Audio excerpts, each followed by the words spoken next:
Herkese selam. Son zamanlarda bir şey dikkatinizi çekti mi? Son bir yıldır dünya üzerinde ve tabii ki ülkemizde inanılmaz doğal felaketleri yaşıyoruz. Bazı kişiler şimdiye kadar biz dünyanın canına okuduk, şimdi de dünya bizim canımıza okuyor diye nitelendiriyor bu durumu. Acaba gerçekten öyle mi? Önce yangınlar Türkiye'nin ciğerini yaktı.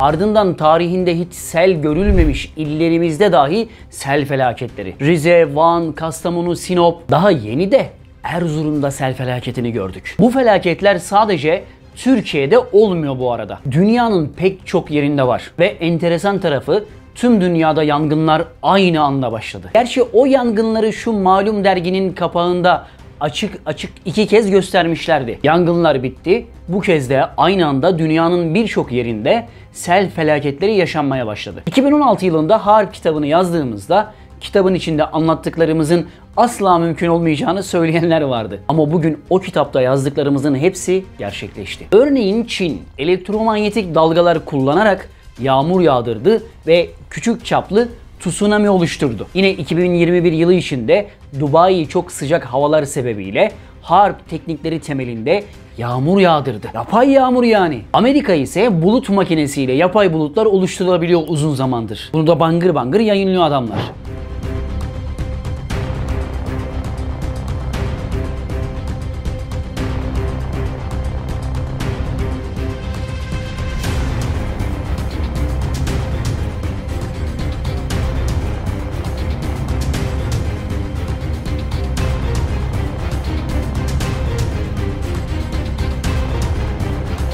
Hatta yine Amerika San Andreas fay hattını, yani belki de Amerika'da bulunan en tehlikeli fay hattını harp sistemiyle küçük küçük kırmaya başladı bile. Ve bilmeyenin doğa olayı diye düşüneceği tüm bu olayları aslında bilim ile, teknoloji ile yapıyorlar. Son dönemde yaşadığımız yangın, sel felaketleri gibi olayları da istedikleri yere bağladılar. Küresel ısınma. Bakın bu videoda söylüyorum. Yangın, sel ve arkasından deprem gelecek. Sonra mı? Küresel düzeyde ekonomik buhran. Kemerleri sıkın yani. Küresel koro hep bir ağızdan aynı türküyü söylüyor. Küresel ısınma, küresel ısınma, küresel ısınma. Bilinçaltımızı yoğun bir propaganda ile karbon salınımı konusunu yerleştirmeye çalışıyorlar. Küresel ısınma konusuna tepki koyan önemli bir lider var. Rusya Devlet Başkanı Putin.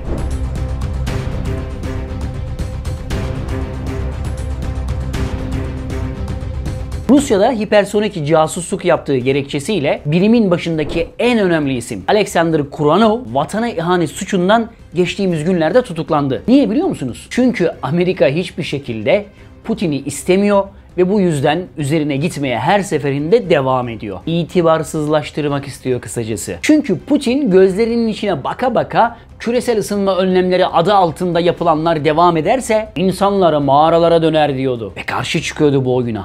Bu sözler karşısında küreselciler durur mu? Durmaz. Ve sonra sözde küreselcilerin piyonu olan BBC televizyonu Libya'da bir tablet bulmuş. İçinden Rusya'nın paralı askerlerinin, yani infaz timlerinin isimleri çıkmıştı. Tabi Rusya bunun peşini bırakır mı? Bırakmadı.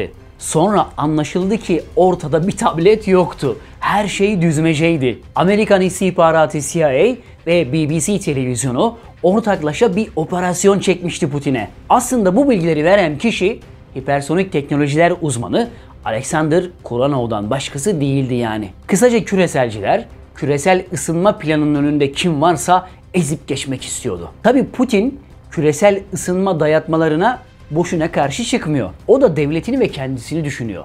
Çünkü dünya üzerindeki en önemli fosil yakıt üreticilerinden biri Rusya. Hem kendi ülkesi hem de diğer ülkelerde kiraladığı alanlar, kuyular ile yapıyor bunu. Son günlerde küresel ısınma lafını duymanızın da ana sebebi bu plana artık hız verilmesindendir. Ve bazı bilim adamları bunu gerçekten doğru bilgilerle takip ediyor ve raporlar yayınlıyorlar. O raporlara göre ciddi bir ısınma şu anda söz konusu bile değil. Ama küresel ısınma var diye ortalığı ayağa kaldıran vakıflara, basın kuruluşlarına, ünlülere veya politikacılara bir bakın. Arkasında mutlaka küresel para varanlarını görürüz. Hepsi aynı kaynaktan besleniyor ve hepsinin de tek bir amacı var. Kamuoyunu ve dünya devletlerini panik olmaya teşvik etmek. Küresel ısınmayı inkar edemeyiz belki ama bunların iddia ettiği gibi korkunç boyutta olmadığını da görmeliyiz. Mesela Profesör William Hepper da Wall Street Journal'a verdiği röportajda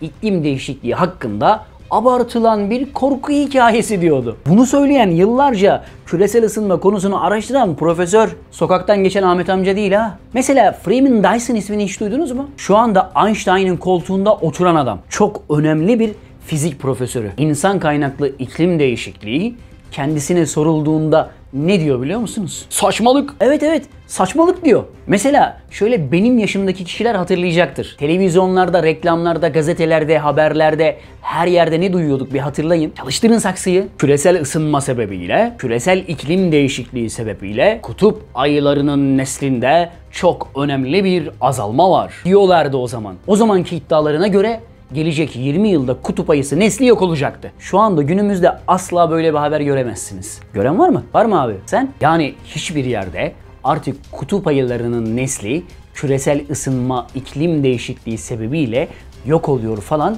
diyemiyorlar. Neden sizce? Kutup ayılarının nesli yok olduğu için mi? 20 yılda kutup ayılarının nesli yok olacak demişlerdi ya hani. 20 değil, 30 yıl geçti ve ne oldu biliyor musunuz? Kutup ayılarının neslinde adeta patlama yaşandı. Hay maşallah, Rabbim bereket vermiş. Dünya ve Doğal Kaynakların Korunması Birliği isminde uluslararası bir kurum araştırma yaptı. Ve 2013 yılında 23.000 olan kutup ayısı sayısının günümüzde 62.000 olduğu ortaya çıktı. İşte bu yüzden kutup ayıları üzerinden yaptıkları propaganda ellerinde patladı. Ve o yüzden artık "Hey dostum, kutup ayılarının hayatı tehlikede" falan diyen hiç kimseyi göremezsiniz. Mesela bugün dünyanın saygıyla baktığı iklim politikalarını yürüten bir kurum var. İsmi IPCC. İklim konusunda onlar ne diyorsa o. Otoriteler yani. Bu kurumun başında 2015'e kadar Rajendra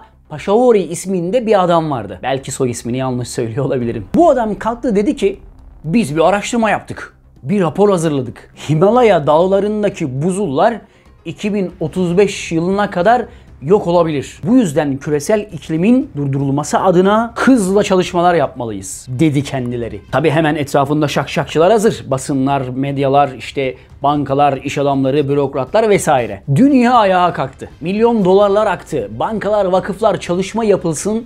Aman küresel iklimle mücadele edelim.